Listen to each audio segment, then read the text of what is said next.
Ketika kami membangun rumah ini, kami pilih untuk menggunakan tukang yang terampil dan sebisa mungkin semua menggunakan hasil karya dari tukang, bukan pabrik, kecuali tukang tidak bisa bikin.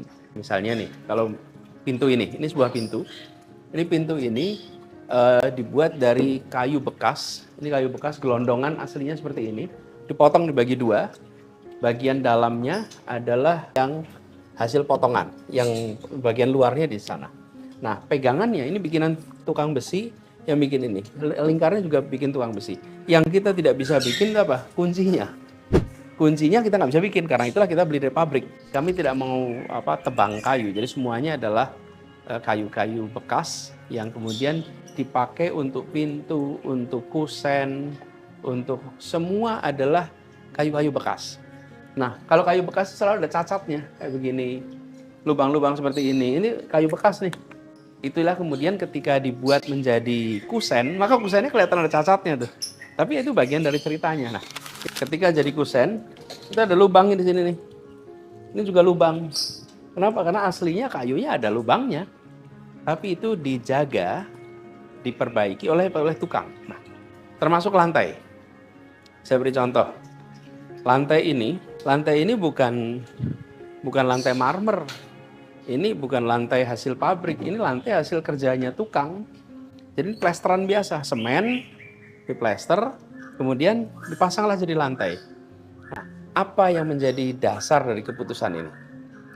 Kami ingin agar para pengrajin di bidang pertukangan itu terus-menerus hidup.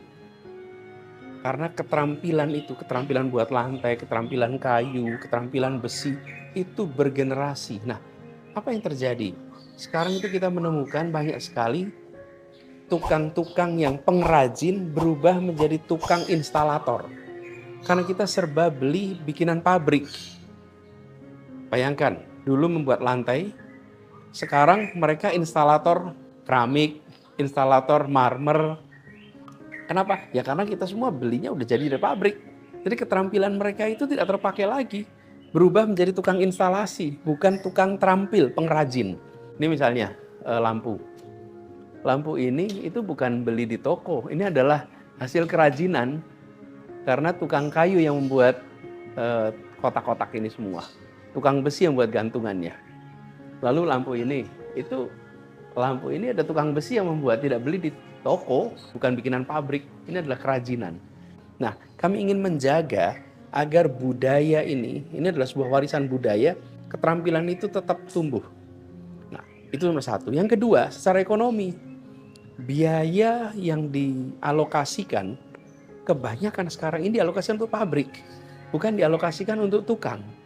Misalnya nih, dengan cara kita menggunakan tukang-tukang yang terampil, maka kalau 100% biaya, bisa jadi 70%, 60% itu untuk tukang, 30%, 40% itu untuk material.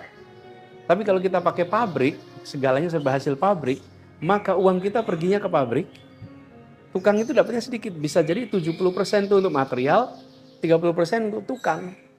Apa yang terjadi? Proyek pembangunan tidak memberikan alokasi yang besar untuk pengrajin, tukang, tapi justru alokasinya kepada pabrik-pabrik modern. Nah, kami memilih untuk pembangunan ini memberikan alokasi yang lebih besar kepada tukang. Ini adalah sebuah karya-karya yang menggambarkan betapa kompleksnya tradisi kebudayaan kita terkait dengan bangunan.